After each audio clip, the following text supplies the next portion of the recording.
All right, this is another video in the FXR90 RFID reader series. This is going to focus on some quick tests and exploration of the Zebra IoT connector commands. So if you go up to your homepage, log in, with your IP address, whatever, and click on the three dots after your admin username, ZIOT API docs.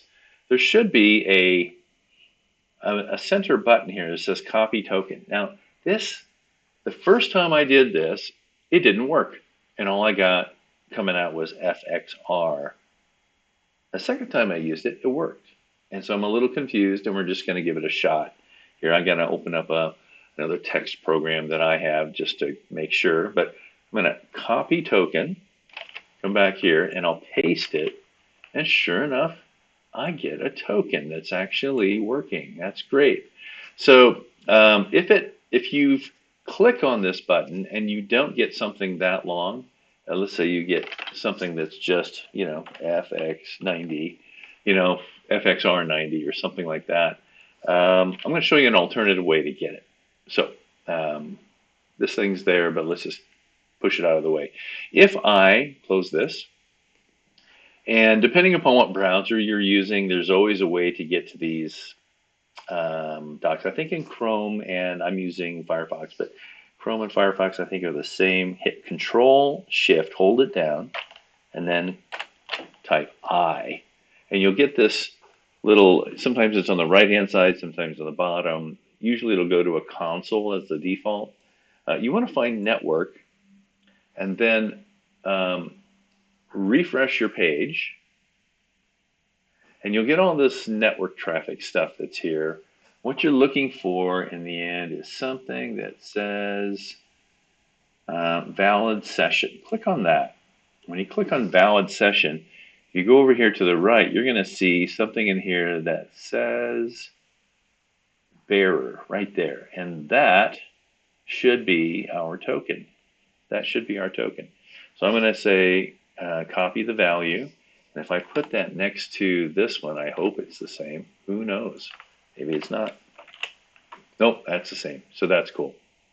All right, anyway, coming back to this, what we want to do here is first of all get the token that has been passed or that is resident on the reader to enable commands to come down from somewhere else to tell the reader what to do, right? So I'm just going to hit open in a new tab, and it'll go out to another page.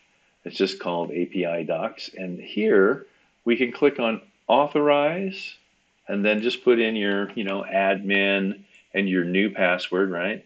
And then down here you can paste in your token, and then click authorize and authorize.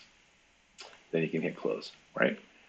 At this point, we should now be able to check out any of these commands. So let's try, for example, something similar or simple like date time zone. So I'll hit get, try it out, and execute. And what you'll see is here's the little message that's being sent with the bearer token to gain access to the reader and request the time zone. The reader looks at the token, says, yep, you're authorized to send me a request. And by the way, here's your answer. The time zone is UTC. All right. So this is a really good, dirty, quick and dirty way of testing out certain features in here. User apps, firmware, we can see what firmware is on there. You can actually put firmware on there if you want to automate this somehow. You have 50 readers and you want to automate the firmware update on 50 readers. You can do it using the API, which is kind of nice rather than having to do it manually.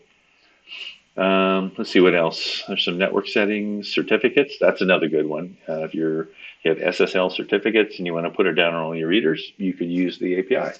You don't have to go through the actual home page of the reader. You can automate this through the API if you wish. Anyway, this I wanted to just showcase because using these using that onboard documentation here, you can test out and see all these kind of cool generic things that you can do to control the reader. You can even, let's see, I can actually make the lights blink if I wanted to, right?